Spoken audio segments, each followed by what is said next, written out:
આપણે આજે અમે આગળ પણ એક રેલી કરી ચીખલી તાલુકા કોંગ્રેસ સમિતિની આગેવાનીમાં, ત્યારે ઘણા બધા યુવાનો અમને પૂછે કે કાવેરી સુગર ક્યાં આવેલી?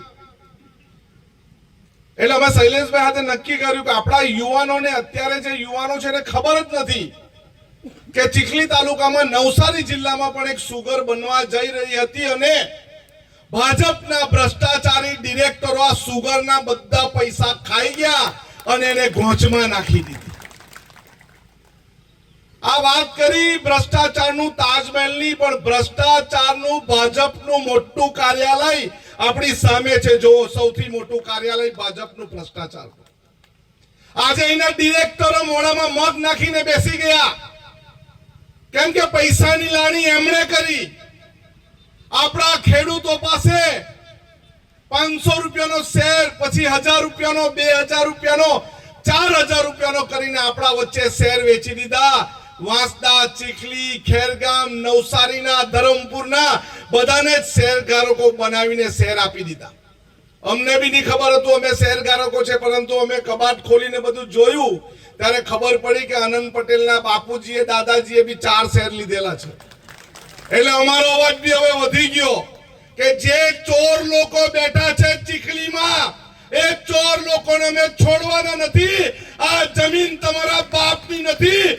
આ જમીન અમારા બાપ દાદાએ શહેરમાં પૈસા આપીને લીધેલી છે. અહીંયા આઈપીએલ કંપની વાળા કોઈ બાપનો માયકાલા લાવે ને, એને ટાટિયા તોડીને હોસ્પિટલ ભેગા કરવાની તાકાત આનંદ પટેલમાં છે.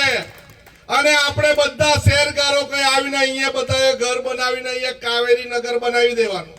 તૈયાર છો? તૈયાર છો? ભાઈ, જેને જગ્યા જોઈતા ને 2 હાથ ઊંચા કરો. એક ભાજપમાં ને એક કોંગ્રેસમાં નહીં રાખવાનો, 2 હાથ ઊંચા કરો. અને આ જમીનનો સૌથી મોટો હક કોની પાસે છે?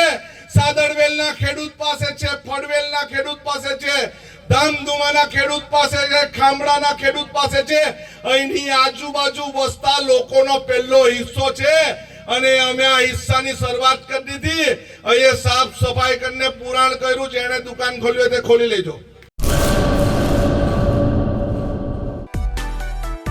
માં motor driving, safe and sure driving. Driving એ શોખ સાથે આપની મોટી જવાબદારી પણ છે. અમારા ઇન્સ્ટ્રક્ટર દ્વારા સચોટ અને સરળ માર્ગદર્શન. આપની રોજની તાલીમની માહિતી મેળવીને શું અધુરાશ છે એના ઉપર પૂરું ફોકસ કરાય છે.